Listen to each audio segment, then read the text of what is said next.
Hello, everyone. My name is Victor. I am the occult technician, and this is Mind War, episode 11. In this series, we are working from a book titled Mind War, written by Dr.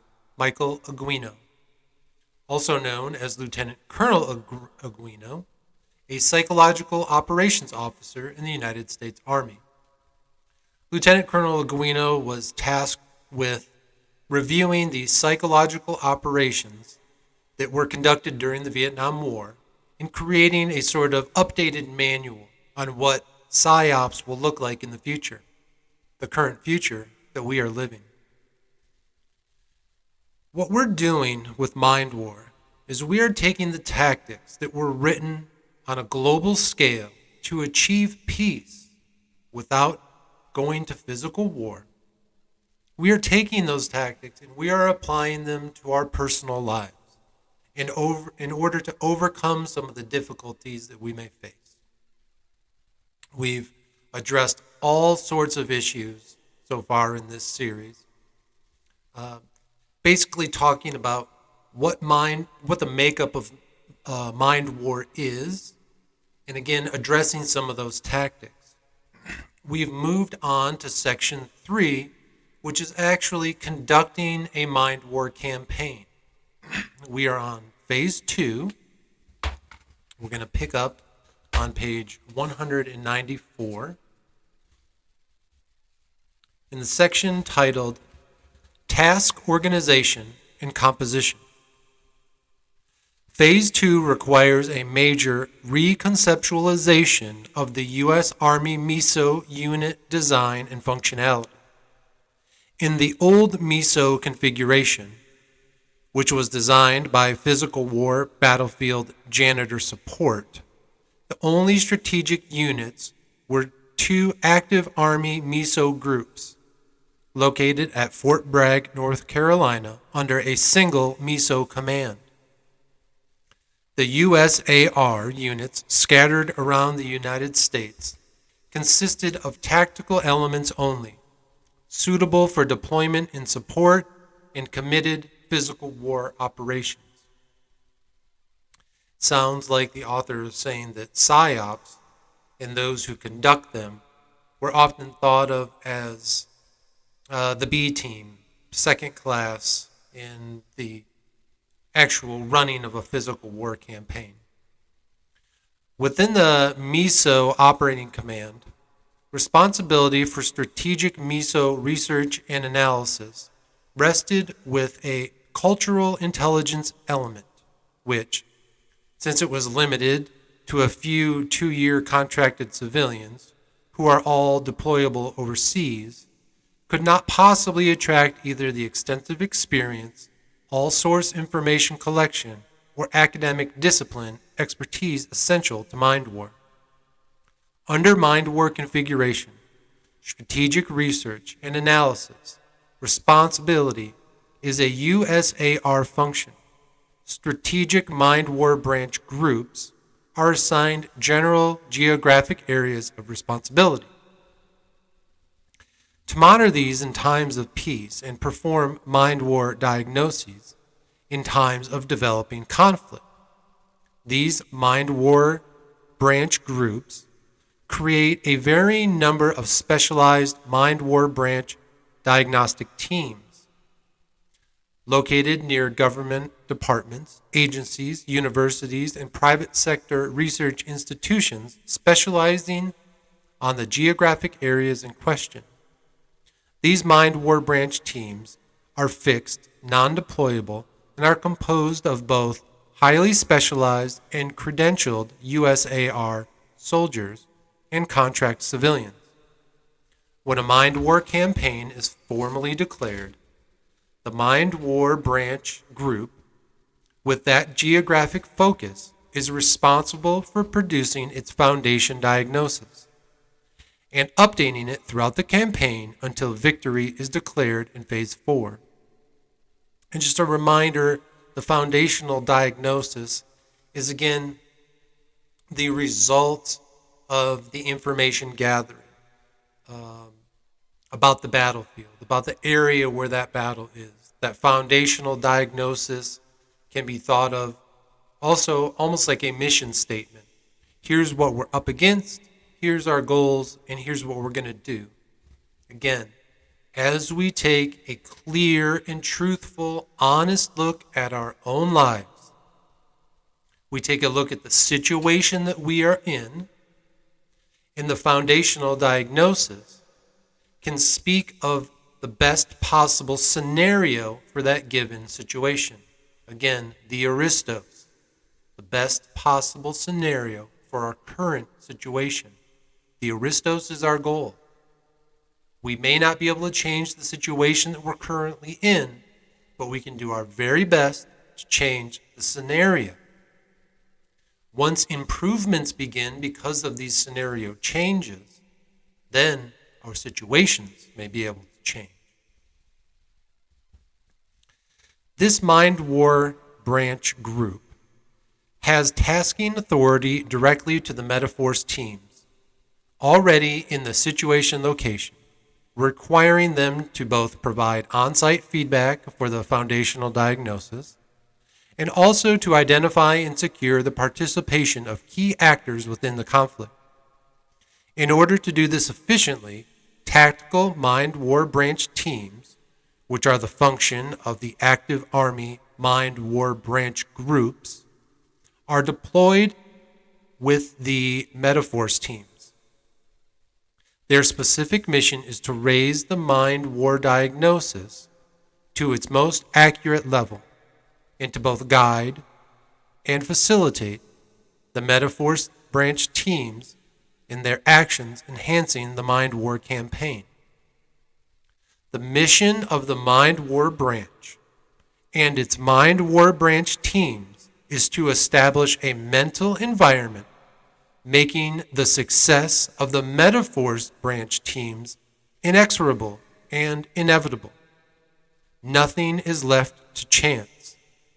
Before any Metaforce branch teams proceed with Mind War Phase 3, its path must be cleared of all mental obstacles to its success. Once the Mind War campaign approves the foundational diagnosis, it task organizes its assets to implement it. Mind War units are all team modular, so appropriate teams can be instantly reassigned to create a task-focused unit. The level of the created unit depends upon the complexity of its component of the foundation diagnosis. Again, lots of acronyms there. You can understand if it sounds it's a little difficult to understand. But what we're talking about here and how we can relate it to our own lives is what we've talked about in past episodes, where you, because you are the only member of your Mind War team in your life, you're going to be playing all the different roles required to successfully work through a Mind War campaign, right?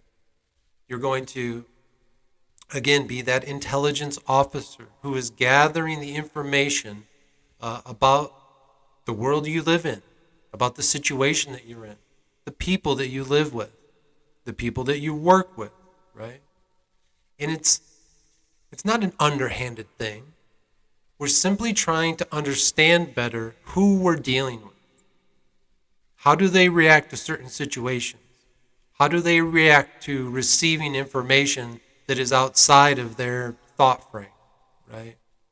All of these things are important to know in order to be successful in our Mind War campaign.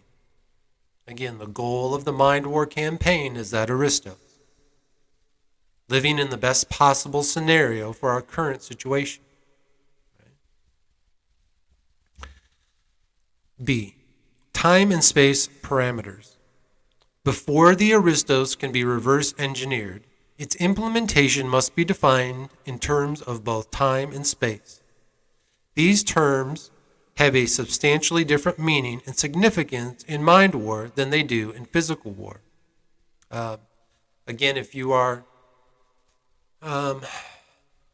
say, planning on making a major career change, right?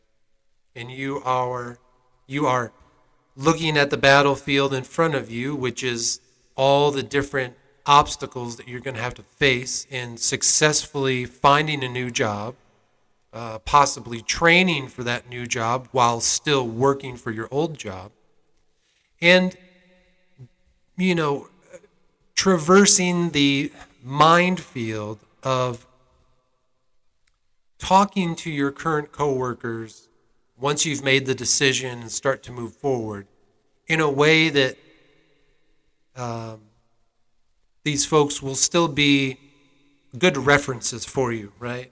You don't want to burn your bridges. That's not the goal here. We're not trying to storm out of the office, causing a big scene. That ultimately is going to just work against you. If you have the possibility of not burning bridges and keeping open lines of communication with people, you might as well. As long as they're not wearing you down or stealing your energy, right? There's no reason not to have people in your corner. Number 1, time. In the old physical war universe, time was merely a clocking of the expenditure of assets toward the subjugation of humans labeled as enemies, and the annihilation or occupation of their lands and livelihoods. This clock began with D-Day and ended with V-Day, or rather, it was then eventually reset to the next decided D-Day. So again, for physical war, it's more about how long can the war last based on the ammunition that we have, based on the tanks and airplanes that we have, right? That's really how they're going to focus on the physical war. It may not have anything to do with actually conquering a certain part of land or meeting a real objective other than expending all of their ammo. For the mind warrior, however, time is not a clocking device, but rather a problem identifying and defining one. It is time indeed. Sorry, folks. I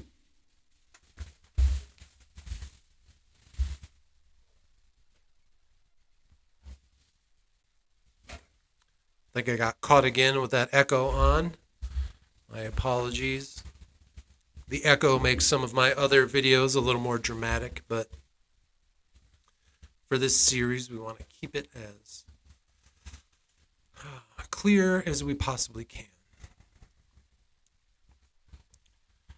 For the mind warrior, however, time is not a clocking device, but rather a problem identifying and defining one. It is time, indeed, which more than any other single factor generates, sustains, and concludes modern human conflicts.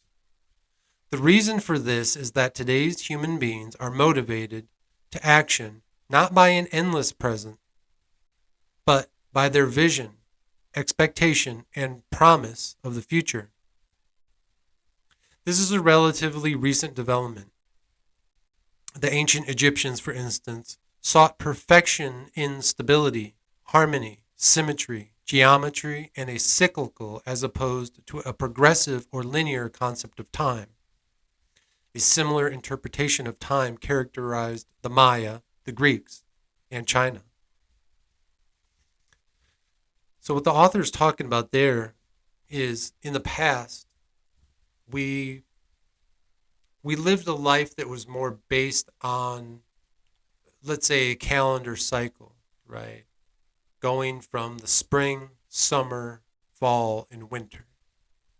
We didn't look so much at these long-term, linear, straight-line time frames of what will life be like in the future? What is life going to be like when this project is completed or that project is completed? Or when will a major change occur that is going to disrupt our current way of life and kind of set us on a new path, right? We are progressing so quickly in the world today that we often are unable to live in a cyclical calendar year. It's much more difficult to try to live a life that repeats itself because changes are coming so quickly. Later, the Hebrews and Christians introduced a linear concept containing both a beginning and an end to time. The consequence of this was to demand of mankind a mission, a mandatory, desperate march towards the end. Originally, such a linear enslavement of humanity was thought to be dictated by God, but posthumous reward or punishment awaiting each Jew, Christian, or Muslim, in accordance with his obedience and accomplishment. With the onset of the Enlightenment in the 17th and 18th centuries CE, literal belief in God and eschatology faded into metaphor, but the concept of linear progress persisted. Now, however, the impetus was towards a human-created utopian society in this life, and various social contract ideologies to attain it, such as socialism, capitalism, fascism, and communism, competed for popular emotional endorsement and commitment.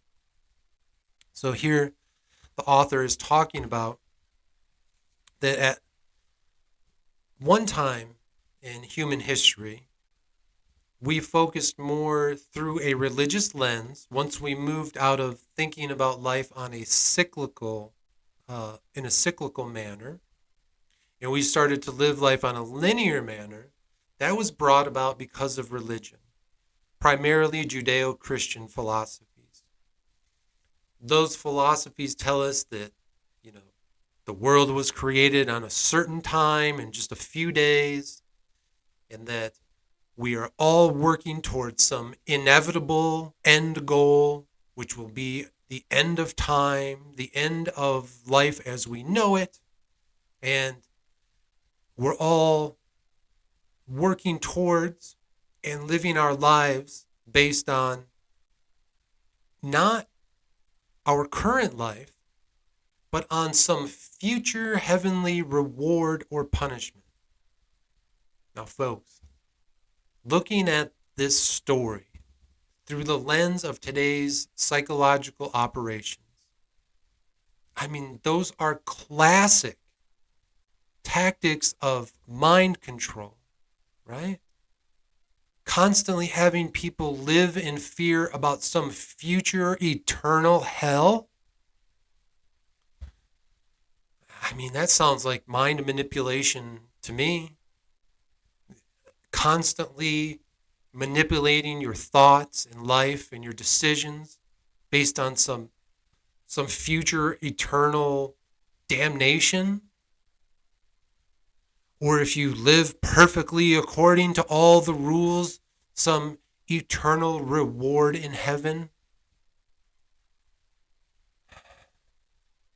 It seems to me like we should take some time to really consider what they're talking about with these promises of punishment or pleasure. How realistic does this sound? And is this how we want to live our life? Or do we want to be more focused on our present life?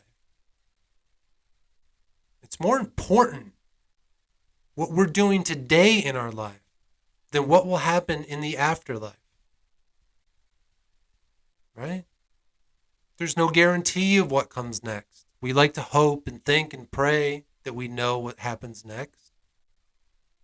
I like to think that through working on the Gateway Experience tapes and gaining experience with them, you actually maybe get a little taste of what is to come after we pass. But again, everything that you experience during the Gateway Experience tapes are based still on our physical bodies. The feelings that you have, the emotions that you have, the thought process that you have still come from your physical body, although your spirit or your soul has left it. Right? But again, we hope through our rigorous practice and re-listening to the tapes that maybe we understand a little bit of what comes next. But outside of that, we really don't know. So instead of focusing so hard on some type of future that may never come, let's try to focus a little more on the present. What has changed with the end of the 20th century is what might be called the death of hope. Neither God nor man is believed any longer as a creator of paradise, either here or hereafter. So, what has superseded both is a worldwide culture of temporal gratification, wealth, power, prestige, and glamour. The only immorality is to successfully make one's mark in history. To manage to write, Kilroy was here on the great mandala of history as it sweeps through the past of one's brief lifetime. Kilroy was here, I believe, is a reference to the author Kurt Vonnegut. As a teenager, I was a big fan of Kurt Vonnegut. I read several of his books. If you're out there looking for something to read, take a look at them. They're all great. They reference each other. Um, it's an enjoyable read. The significance of this to Mind War is that while the United States and similar postmodern cultures mock time in this hedonistic dance macabre, many enclaves of the world experiencing social disruption still exist in the old utopian or even older metaphysical time context. If the mind warrior does not recognize and address this, he will completely misunderstand the perceptions and motivations of the subject locale inhabitants. So again, the author is saying that when we focus on the present, there are those who can only focus on the gratification of that present, the temporary gratification of it. Again, the wealth, the prestige, the power, the glamour, the fame, right? Those are all fleeting. Those are all toxic. And they don't think necessarily of the future in a linear way. And they don't work towards building a more utopian society for us or a new or a more utopian world, right?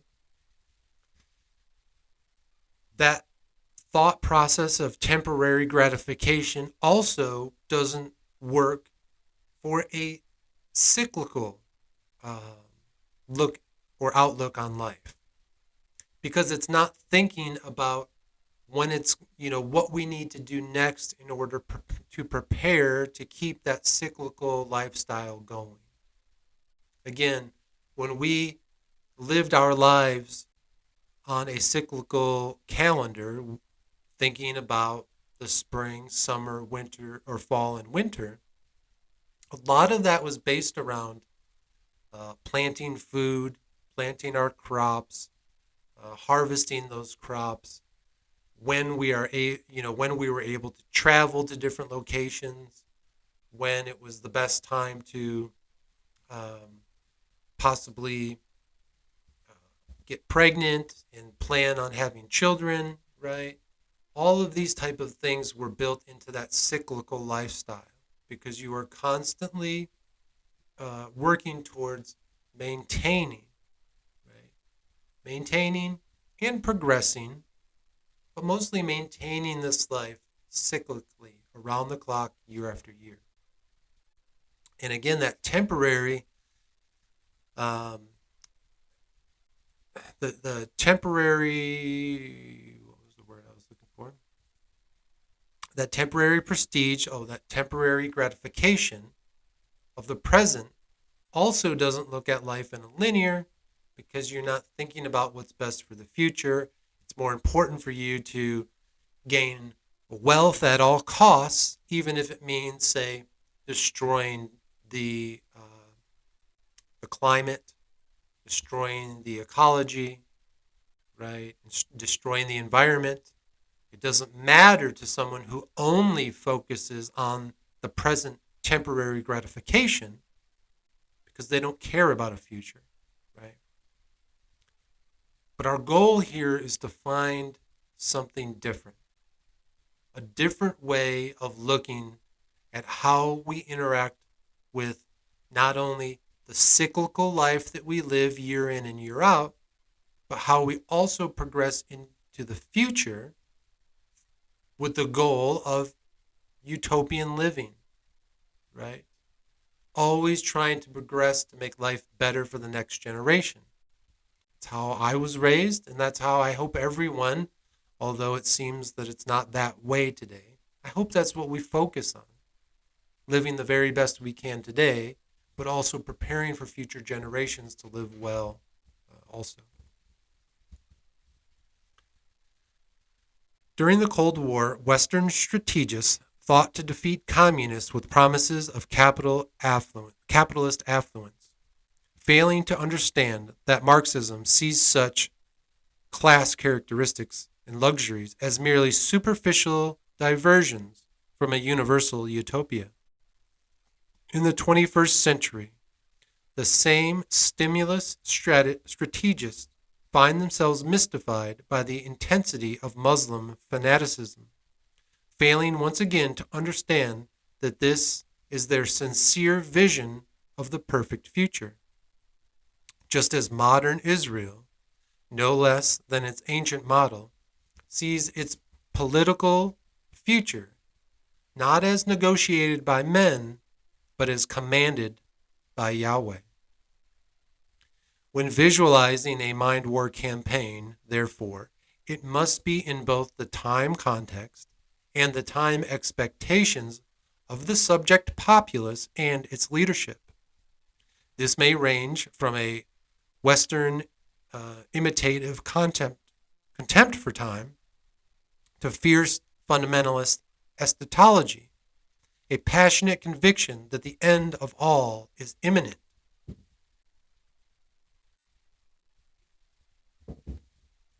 So again, in our personal lives, it's important that when we're evaluating those people in our lives, we have to kind of understand what time frame that they work from.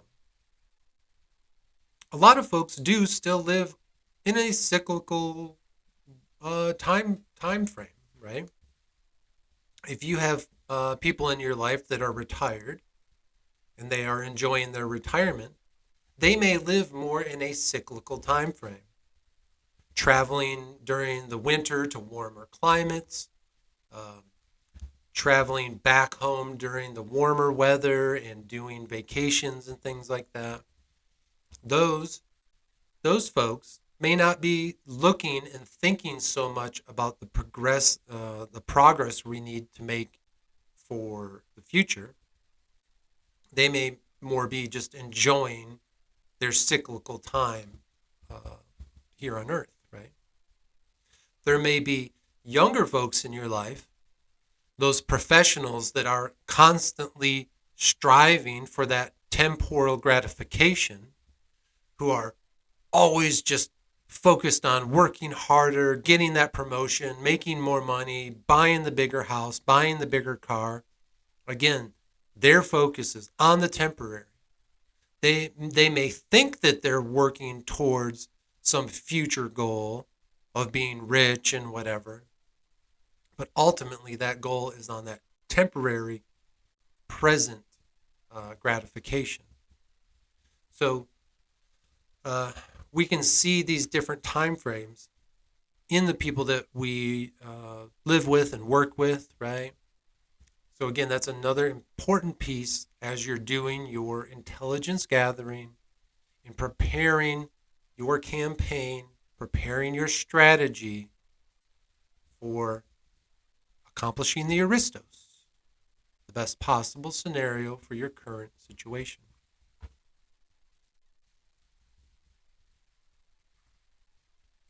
Once the governing time parameter has been ascertained, it can be manipulated to serve the aristos by seizing control of its own defining mechanisms. If an ideology reinterpret its implementation, as Lenin did when he revised Marxism into his dictatorship of the proletariat, if a resurgent religious fundamentalism advance a vision of even greater intensity, purity, and redemption to co-opt it, as first Christianity and later Islam did with Judaism, and as Protestantism would also do with medieval Catholicism. The blind fury of such passion is by no means limited to modern Islam, as for instance the previously cited 30 Years' War engulfing almost the entire European subcontinent in an overwhelming bloodbath. The common feature of all the linear time doctrines, whether supernatural or secular, is their promise of paradise. They offer the hope which disillusioned, Siberiatic modernity has abandoned.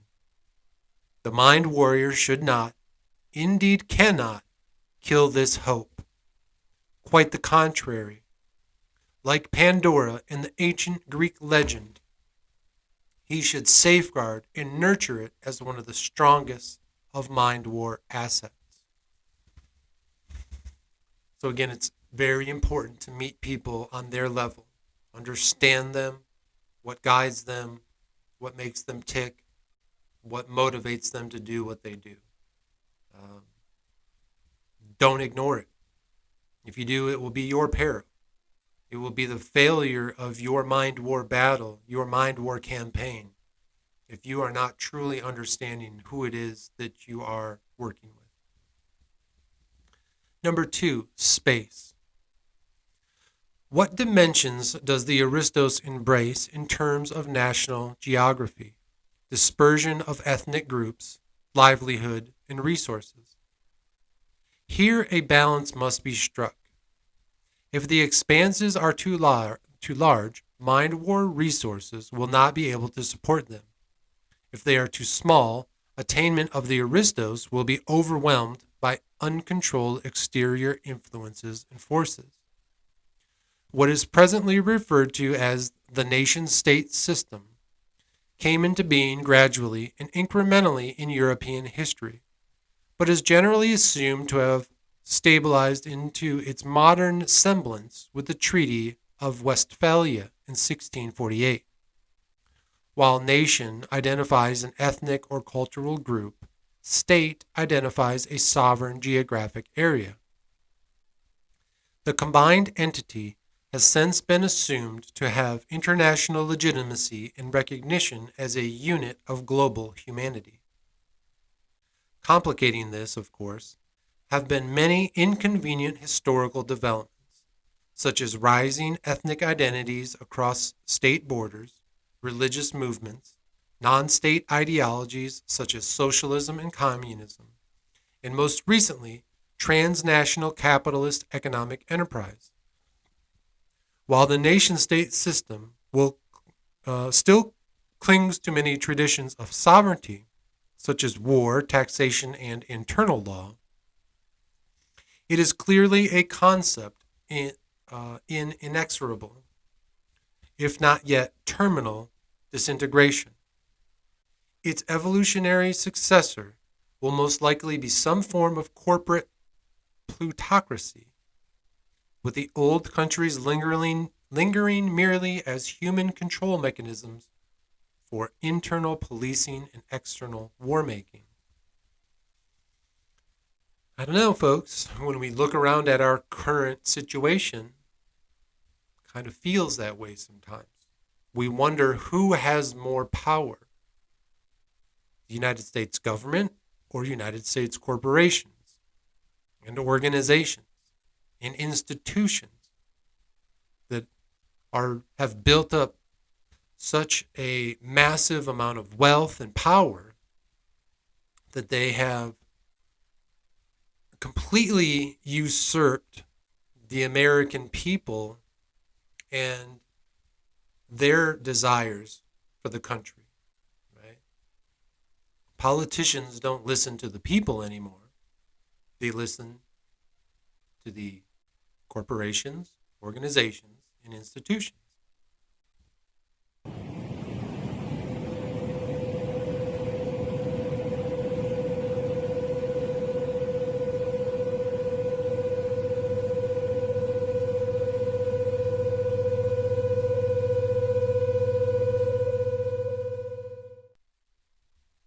The United States, as the world's sole surviving superstate, has by default become the defender and enforcer of the nation state concept, while simultaneously, by virtue of the multinational economic entities it has engendered, it is ironically also its psychopomp. Appropriately, the United States' official enemies in the 21st century are no longer other nation states, but non state individuals and groups who disregard or threaten that idol of legitimacy and sovereignty. Such individuals and groups are currently called terrorists. The dilemma of the 21st century environment, obviously, is that the United States' announced policy of non negotiation with terrorists constricts it to only one course of action: their physical war extermination. In a world in which non nation state groups are rapidly and massively proliferating, while the 17th century state structures are fighting and commensurately desperate and quixotic battle to cling to their old Weltanschauung.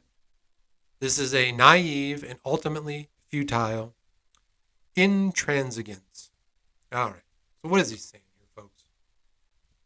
That basically we see the power, like I just said, of the nation state declining. We see because of that, and because of institutions that did, once hold people together through religion or whatever it may be, those are declining and disintegrating also. So we are seeing new groups being created. And often those are extremist groups that are um, frustrated because they see those things around them changing and crumbling and no, solid alternative being given. And ultimately, maybe that is one of the goals of mind war on a global scale.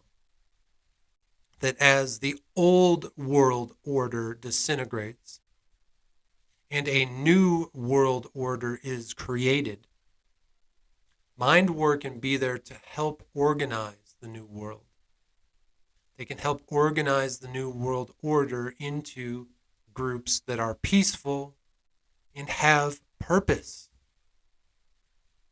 When you look at these groups of people who are coming together in extremist and violent with extremist and violent ideologies, they're motivated. They find purpose in it. But what if we could, through the campaign of mind war, change that purpose, give them new motivations, right? It's possible. Again, that's far above our pay grade. And it's far above what we're talking about today with dealing with the mind wars in our personal lives. But these are also things to think about as we move forward with creating our best possible scenario with the goal of maybe changing our situation.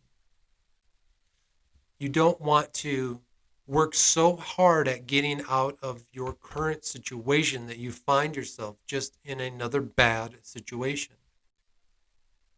As you're working through that mind war, as you're working towards the aristos and possible upcoming changes in your life, you want to make sure that there are going to be groups of people, organizations, right, institutions, that are going to be there that have a positive peaceful purpose, right? What better way to leave those people in your life behind that were negative, that were draining your positive energy, right? And you leave them behind and you move into a better scenario, a better situation with people that give you purpose. Purpose that heals the mind, body, and spirit, right? Working for corporations that take the environment into account and not just through platitudes, but having it be a core of their mission, right? Working with organizations that want to help people heal, right? Those are noble causes. Those are noble motivations that we can help center new groups, new organizations around. We don't want people to just be left out in the cold, thinking that once they've made these big changes, now they have no purpose in their life. They see everything crumbling around them. Of course, they're going to become angry. Of course, when some extremist group starts to offer them purpose, they're going to gravitate towards it. If that happens, it's not even necessarily the fault of the individual members. It's the fault of society and culture as a whole. We see major changes happening, but no one is willing to talk about it, right? All we do is glorify when the other team stumbles, when the other team gets attacked, when the other team is harmed. We celebrate it, right? Well, here's what happens is your team gets attacked back and is harmed.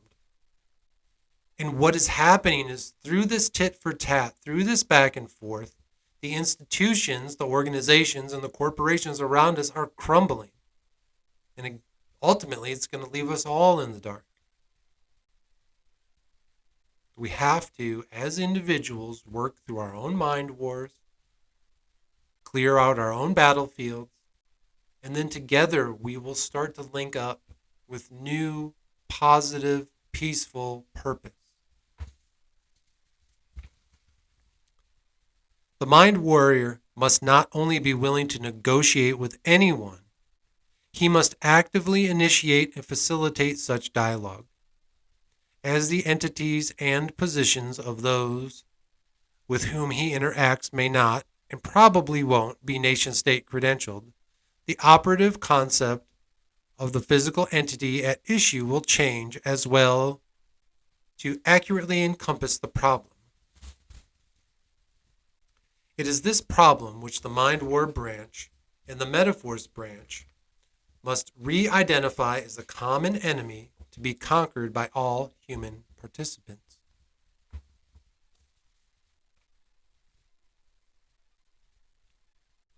Again, the mind warrior must be able and willing to negotiate with anyone. That can be very difficult when we find ourselves in a situation where we're forced, whether it be because of our age and we're still living with family, whether it be because of a financial situation and we find ourselves forced to stay at a job for a current time, right? And those people in our families or at work or at school, they've come against you, they've hurt you, they've harmed you, they've wronged you. Now again, as you know through my series, the Occult Sermons,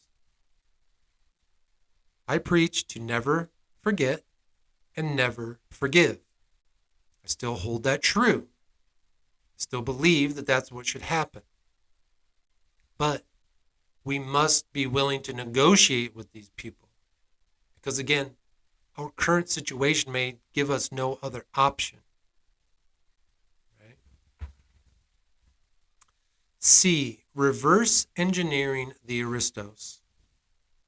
Once the time and space parameters of the Aristos have been defined, The material and psychological requirements for its attainment are addressed. Number one, material requirements. When conflict arises over the ownership, control, and use of resources, there are two general solutions: reallocation of the existing supply and or addition to that supply, eliminating or lessening the need for reallocation. The former is more possible within a sovereign nation state.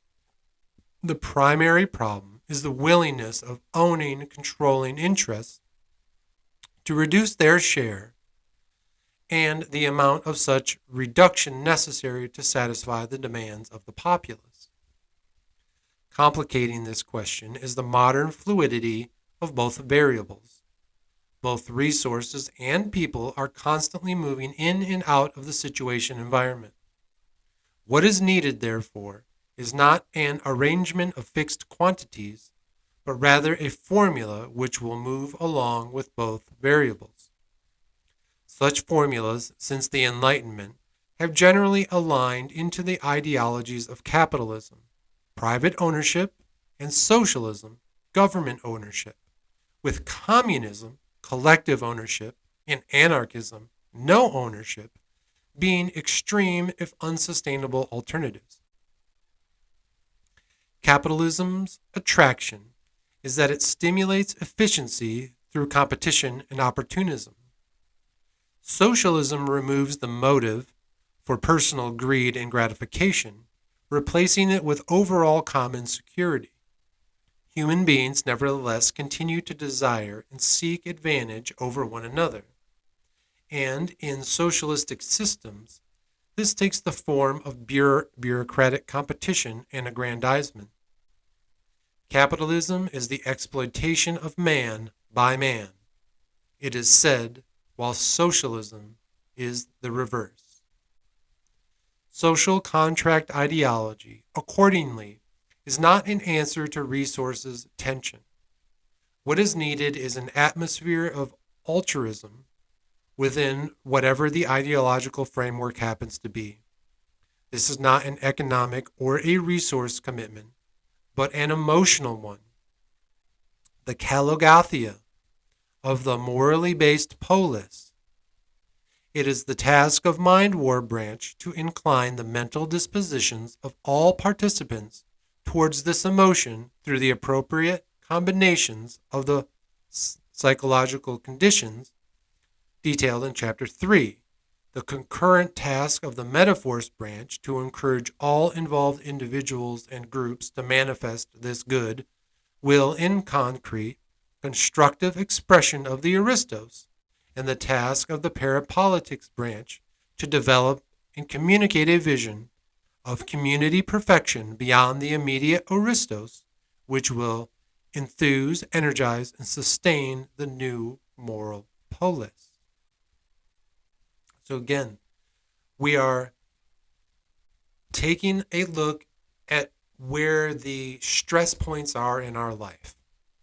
Now, I know this may sound small, but if you have two people that are waking up in the morning, both have to be to work early, and there's constant battles about who gets access to the shower and how much water is available for each individual, that is a resource issue within your small personal life, right? Taking the time to come up with alternatives and solutions that provide equality for both of those individuals, right? Maybe one person takes a shower at night while the other one continues to take the shower in the morning, switching off back and forth every week. Who knows? There are countless options, but that's an example of what it means to be up against limited resources in your personal life, right? Once we have figured these things out, once we have figured out what our problems are, again, it's that goal of the Parapolitics Branch, that propagandist in you, that news reporter in you, that person who is there to kind of communicate with those in your life Here's what our current situation is, and here are a few possible solutions that I've thought of. What do you think, right? The inculcation of leader and popular enthusiasm towards a visionary goal is nothing new in history. It characterizes everything from football games to national revolutions. The common feature of such ordinary expressions, however, is their vagueness and lack of substance. Once the initial burst of passion ecstasy dissipates, the old alienations and selfish divisions reassert themselves. Only the labels, if even that, are different. So, to address that real quick, we hear from our politicians and our leaders when it's time to vote, when it's voting season, we hear all of these amazing slogans and promises. But shortly after the election, we see all of that enthusiasm and excitement die down, and everything just goes back to its corrupt normal, right? We want to avoid those things. We want to not be giving false hope, not only to ourselves, but those around us. We want to find real solutions. The reverse engineering from the Aristos stability to the present instability is governed by the simple principle of need. What is most essential to all affected individuals' survival and safety is what is prioritized, from initial emergency relief at present to a gradually more affordable and sustainable minimum. Care must be taken not to overrun this minimum, otherwise expectations will promptly rise to the excess, and if that excess is not sustainable, fresh tensions will result. Once critical material needs have been identified and prioritized, supplementary ones are added as availability and practicality permit. Along with subsistence, people desire comfort, pleasure, and dignity. Much of this can be improved modestly and incrementally. As long as attention and improvement are seen and experienced, the populace will not be in as much of a hurry for it as for survival and safety essentials. So, again, let's go back to the analogy of the hot shower in the morning. You have two people that need to get to work on time. They both need to shower in the morning. They both need that hot water, but they often are coming into conflict. So you could not only create solutions or offer solutions for the present time. So again, let's say they agree upon 7-minute hot showers for each individual in the morning, right? That way each of them can meet their needs of cleanliness and still move forward. But then every other night after work, one individual can take that long 45-minute shower, just chilling out in the hot water, letting the steam open up their body, right? And then the next day, the other person can do it. But they recognize that in the morning, the hot showers that they take are going to be more regimented. They're going to be very purposeful and focused. But then the longer term things, all the other chores that you might have to do in the shower, those things can be done at night on, separate nights, right? There are alternatives. It's often just looking at that problem and realizing, oh, this is a problem and we want to change it, right? Again, it's a silly analogy, but it may be one that is causing some real issue in your life. And I'm sure there are a million other situations that you could come up with as examples of these type of small things in people's lives that cause big drama. Number 2, psychological requirements. In a successful mind war campaign, it is not just what changes are reverse engineered to take place, but how they are explained, how affected individuals and groups feel welcome and empowered to respond to and influence them, and ultimately what contribution they make to the complete cooperative and moral climate of the emerging polis. Psychological reverse engineering also follows the principle of need. It is present moment condition of physical privation and danger. Ideological and egotistical concerns are extraneous. What matters is to save lives, alleviate fear, and eliminate hunger and disease. The mechanisms for accomplishing these are not reserved to either capitalism or socialism through their exercise under each may differ in organization and image. Only when all vital needs have been met and stabilized is it time for the character of the future polis to be addressed. In the previous physical war environment, this was a tediously familiar cabaret. The cliche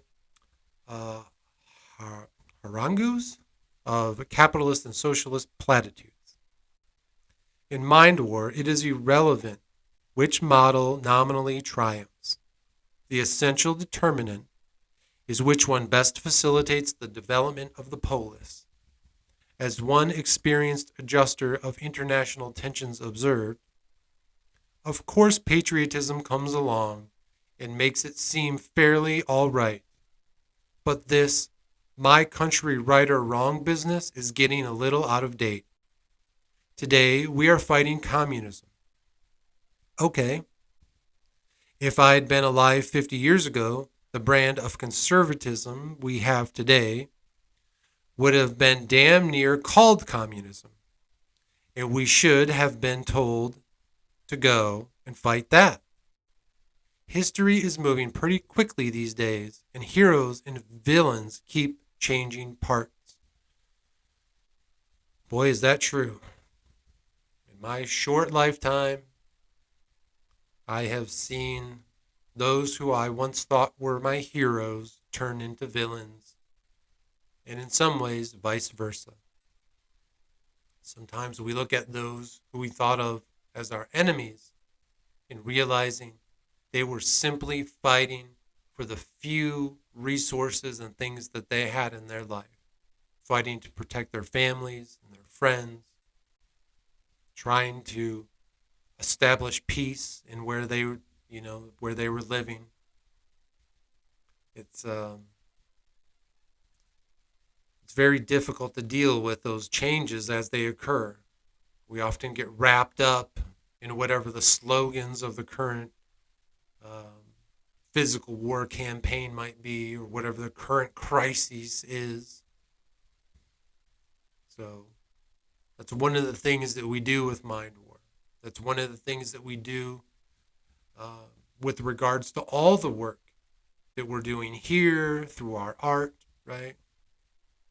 We're doing our very best to understand that things change when events occur, that we need to step outside of them emotionally and kind of do our best to gather and understand what is truly happening and not just to allow our emotions based on whatever graphic event might be occurring, right? We don't allow our emotions to win over the day, but instead common sense. It is the mandate of parapolitics to take human morale, community building to the next social evolutionary stage, beyond the time-worn social contract ideologies of the last 2 centuries. As in the science-fictional metropolis, the key to this will be found not in utilitarian mechanisms of production and wealth, nor in deceptive schemes of demagogic conformity, but by recognition of and respect for the innate desire of mankind to be and do the good, the Platonic agathon. Metaphysically, this is the true quest for the Grail, which parapolitics renders both visible and attainable. Phase 2 of the Mind War campaign is never finally complete, since it is subject to continuous refinement as Phase 3 and 4 are implemented. Once the Aristos has been redefined into a methodical, reverse-engineered sequence of stages, however, the campaign is ready to transition to Phase 3. So that's where we're going to leave it today, folks. Again, we're dealing with changes not only on a global scale, but we're constantly dealing with changes in our own personal lives. We are taking the time to understand those around us and understanding what type of time frame that they live on. Are we interacting with older folks who are retired, or maybe are we interacting with younger folks who are still in school, who think about life in that cyclical time frame, from moving from one grade to the next, each year kind of made up of the same segments, or as an older folks enjoying their retirement, each year being made up of those different segments of time? Or are the majority of people in our lives those temporary gratification focused? They're only focused on the present desires of wealth and fame, right? Of power and prestige. Or are we working with people who are outside of both of those and are thinking not only of the linear progress that we need to move forward, but also thinking about the sustainable development of our future? We hear these words and we hear them kind of taken over by corporations and institutions, right? And organizations talk about these things as platitudes. But we need to take a more realistic look at that sustainable lifestyle. What things are we going to be able to change in our own lives while still keeping that Aristos, while still keeping some of our comforts, our health, right? Our purpose and our happiness? Can we go without certain things, those things that maybe, are addictive, but we know are making us sick? Can we go without those things that are consumerist, that are destroying the environment, right? All of these changes, all of these things can be looked at not only on that global scale and implemented through the larger organizations, institutions, and corporations, but what can we do in our own lives on a personal scale to make these changes? It's all a part of mind war, folks. So, on that note, please take a look at my Etsy shop if you get a chance for great hoodies, sweatshirts, long sleeve shirts, t-shirts, and hats. Oh, also some really cool stickers, right? Any purchases that you make, any profits that are made off of those sales, go directly back into this operation, into this mission of spreading the great news of healing the mind, body, and spirit. You've seen throughout my other series, whether on YouTube or Instagram, my goal, my focus that underlines everything I do is healing the mind, body, and spirit. I like to support and promote the Gateway Experience tapes. If you go to my link tree, you'll see a link towards the bottom to a free copy on YouTube. There are lots of channels out there. I've got a lot of great feedback recently from people asking a lot of questions about the experience that I have with the Gateway Experience tapes. If you have any questions, reach out to me. I'm glad to talk to you about the Gateway Experience tapes, practicing magic, making art, mind war, or any other range of subjects. But I just want to say I appreciate you being here.